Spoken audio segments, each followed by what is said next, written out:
நல்லா துணி எல்லாமே நல்லா இருக்குது. நம்மளுக்கு கஸ்டமர் சர்வீஸ் அவங்க சர்வீஸ் நல்லாயிருக்கு. ப்ரைஸ் கொஞ்சம் அஃபோர்டபுளாக இருக்கும். கலெக்ஷன் வைஸுமே நல்லாயிருக்கும். Velavan stores, Usman road, T Nagar, Chennai மற்றும் தூத்துக்குடி. திருப்பரங்குன்றம் மலையிலே கார்த்திகை தீபம் ஏற்ற வேண்டும் என்பது பன்னெடுங்காலமாக தமிழகத்தில் இருக்கக்கூடிய இந்துக்களுடைய ஒரு மிகப்பெரிய கனவு. இந்து முன்னணி பேர் இயக்கம் இதற்காக தொடர்ச்சியாக போராட்டங்களை முன்னெடுத்து சட்ட போராட்டமும் நடந்து உயர்நீதிமன்றத்தினுடைய கிளை, மதுரை கிளை இதற்கான தீர்ப்பும் கொடுக்கப்பட்டிருக்கிறது. இதில் திமுக அரசுக்கு எப்பவுமே இந்துக்களுடைய கோயில்கள், வழிபாட்டு முறைகள், அவர்களுடைய உரிமைகள் அப்படின்னு சொன்னால் அதை ரெண்டாம் பட்சமாக தான் பார்க்கறது வழக்கம். உயர்நீதிமன்றம் தீர்ப்பு கொடுத்திருக்கு. என்ன கொடுத்திருக்கு? திருப்பரங்குன்றம் மலை மேல கார்த்திகை தீபத்தன்னைக்கு முருகனுக்கு கார்த்திகை தீபத்துக்கு அங்க மேல தீபம் ஏத்துறதுக்கு அனுமதி கொடுத்திருக்காங்க. இந்த நாடு ரொம்ப விசித்திரமா இருக்குதுங்க. இங்கு எல்லா மதங்களும் சமமாக பார்க்கப்பட வேண்டும். எல்லா மதத்தவருக்கும் அவர்களுடைய வழிபாட்டு உரிமை உண்டு. ஆனா கார்த்திகை தீபத்துக்கு முருகனோட மலையில தீபம் ஏத்துறதுக்கும் இவ்வளவு பெரிய போராட்டம் இந்த நாட்டுல நடத்த வேண்டியதா இருக்கு. இது இன்னைக்கு யதார்த்தம். திராவிட முன்னேற்ற கழகம் மாதிரி அரசியல் கட்சிகள் சிறுபான்மை மக்களுக்கு ஏதாவது ஒரு பிரச்சனையா, இல்ல அவர்கள் அமைதியா இருந்தா கூட அவங்கள போய் இவங்க தூண்டி விடுவாங்க. ஏனென்றால் அவர்களுக்கு இவர்கள் தான் பாதுகாவலர் மாதிரி ஒரு வேஷம் போடுறதுக்காக இந்துக்களுடைய உரிமைகளை பறிவோகின்ற விதத்தில் தொடர்ச்சியாக திமுக அரசு செயல்பட்டு வருகிறது.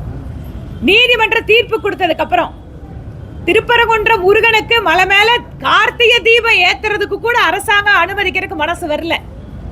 நீதிமன்ற தீர்ப்பை ஏற்று உடனே மேல்முறையீடு போயிருக்காங்க.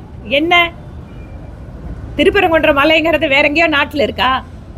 நம்ம ஊர்ல இருக்கிற நம்ம முருகன் கோயில்ல கார்த்திகை தீபத்தை ஏத்துறதுக்கு நீதிமன்றம் உத்தரவிட்டும் கூட அரசாங்கம் வேண்டுமென்றே இப்போ மேல்முறையீடு போய் இந்த பிரச்சனையை சிக்கலாக்க பார்க்கிறது. அதனால் நீதிமன்றத்தினுடைய தீர்ப்பை மதித்து அங்கே கார்த்திகை தீபம் நல்ல முறையிலே நடப்பதற்கு கிட்டத்தட்ட 1947 வரைக்கும் அங்கே தீபம் ஏற்றிட்டு தான் இருந்தோம். கார்த்திகை தீபம் ஏற்றுறதுக்கான உத்தரவு வந்ததை அமுல்படுத்துகின்ற பணியினை செய்ய வேண்டுமே தவிர தமிழக அரசு இதில் மீண்டும் ஒரு சிக்கலை உருவாக்க வேண்டும் என்று நினைப்பது தவறு. கார்த்திகை தீப திருநாளை ஒட்டி திருப்பரங்குன்றம் பகுதியிலே ஒரு சர்ச்சை இன்றைக்கு ஓடிக்கொண்டிருக்கிறது. அது இன்றைக்கு தமிழகத்திலே ஒரு பேசு பொருளாக ஆகியிருக்கிறது.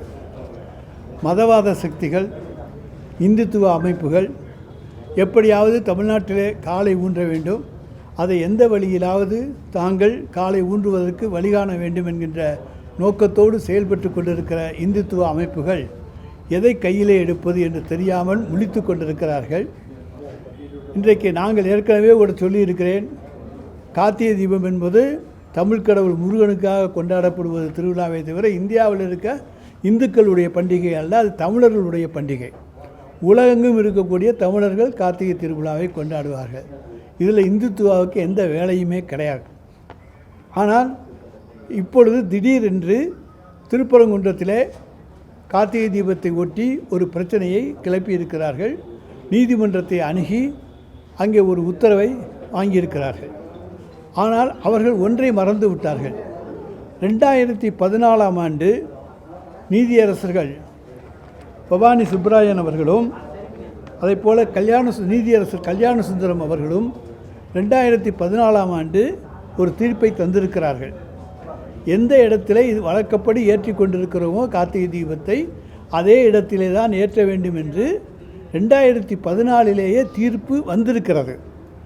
ஆனால் அதை புரிந்து கொள்ளாதவர்கள், அதை அறிந்து கொள்ளாதவர்கள், அதை பற்றி தெரிந்து கொள்ளாதவர்கள் ஏதோ ஒரு புதிதாக ஒன்றை கண்டுபிடித்ததைப் போல நேற்று முன்தினம் நீதிமன்றத்தை அணுகி எங்களுக்கு கார்த்திகை தீபத்தை விளக்கேற்றுவதற்கு அனுமதி வேண்டும் என்று கேட்டு ஒரு இடத்தை குறிப்பிட்டு கேட்டிருக்கிறார்கள்.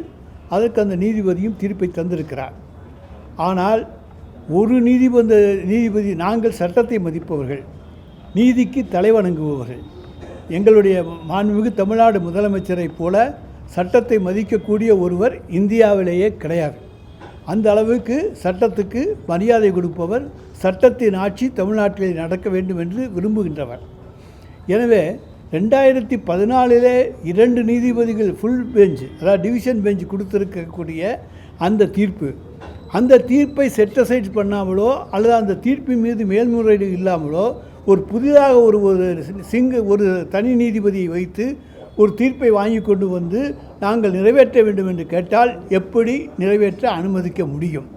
அப்படி அனுமதித்தால் தமிழக அரசின் மீது என்ன குற்றச்சாட்டு வரும் என்பது உங்களுக்கு தெரியும். எனவே 2014 தீர்ப்பின்படி நாங்கள் நடந்து கொண்டிருக்கிறோம்.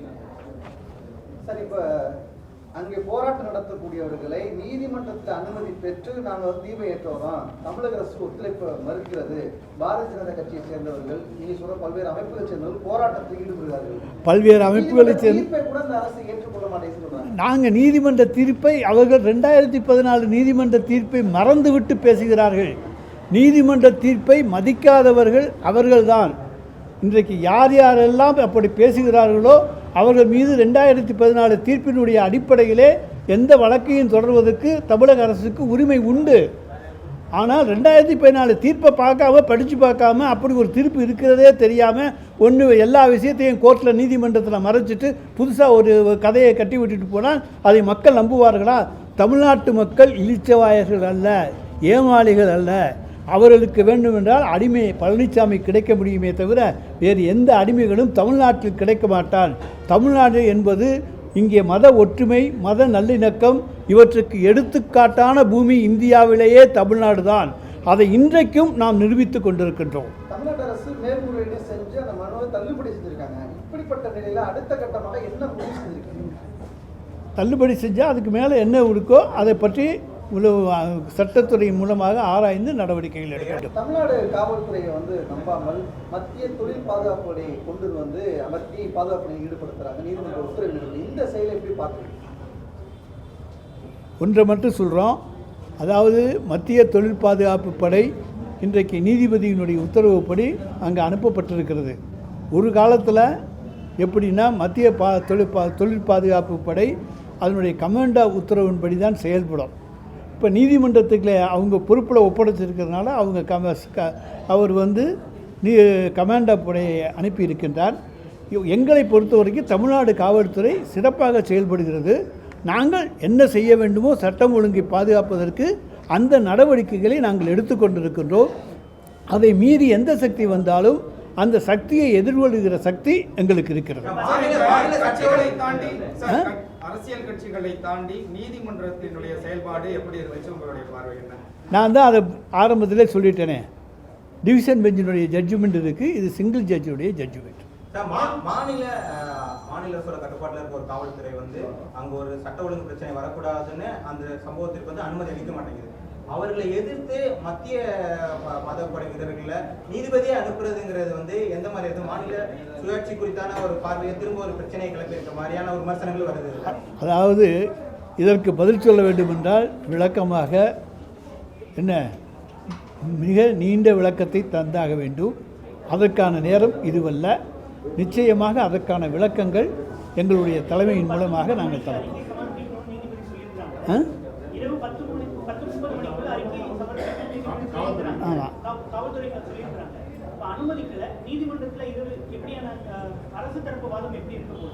எங்களுக்கு காலையில் நீதிமன்றத்தில் நிலுவையில் 10:30 மணிக்கு தான் விசாரிக்கிறோம்.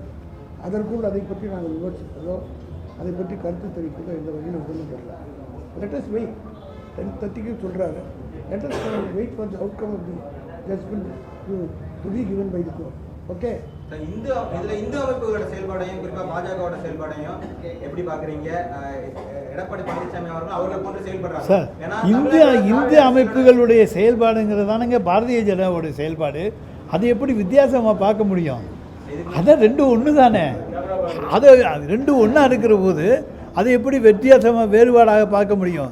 நாங்கள் பழனிசாமியை பற்றி கேட்டீங்க, நாங்கள் தான் அடிமை சாசனம் எழுதி கொடுத்துட்டு தன்னுடைய கட்சி எடுத்த நிலை என்ன என்பதே மறந்துவிட்ட ஒரு முன்னாள் முதலமைச்சர். அப்போ அன்னைக்கு என்ன பிரச்சனை? 2014 என்ன பிரச்சனை? இது என்ன பிரச்சனை என்பது அவங்க ஜெயலலிதா அம்மையார் தலைமையில் நடைபெற்ற ஆட்சி, அந்த அரசு போட்டு அப்படி விட்டு நீங்கள் படித்து பார்க்கலாம். என்ன சொல்லியிருக்காரு அதே தான் நாங்கள் சொல்லியிருக்கோம். அந்த நீதிபதி அந்த நீதிபதிக்கு தான் அந்த மாதிரியான தீர்ப்பு பெற முடியுங்கிற நோக்கத்திலே அவர்கிட்ட போய் அவர் சொல்கிற தீர்ப்பா சார் நாங்கள் அதெல்லாம் கலங்கற்பித்து அப்படியெல்லாம் நாங்கள் சொல்கிறதுக்கு இங்கே வரல. நாங்கள் எங்களுடைய நிலைப்பாடை சொல்ல வந்திருக்கோம். 2014 ஜட்ஜ்மெண்ட் நம்பரை மட்டும் தந்துடுறோம், காப்பி கிடைக்கல. Writ appeal number 1524/2014 dated 7/12/2017. அந்த ஜட்ஜ்மெண்ட்டை பார்த்துக்கங்க. அதில் உங்களுக்கு விளக்கங்கள்லாம் நிச்சயமாக தெரியும். அது எந்த ஆட்சியில் போடப்பட்டது, எந்த ஆட்சி இதை நிலைப்பட்டு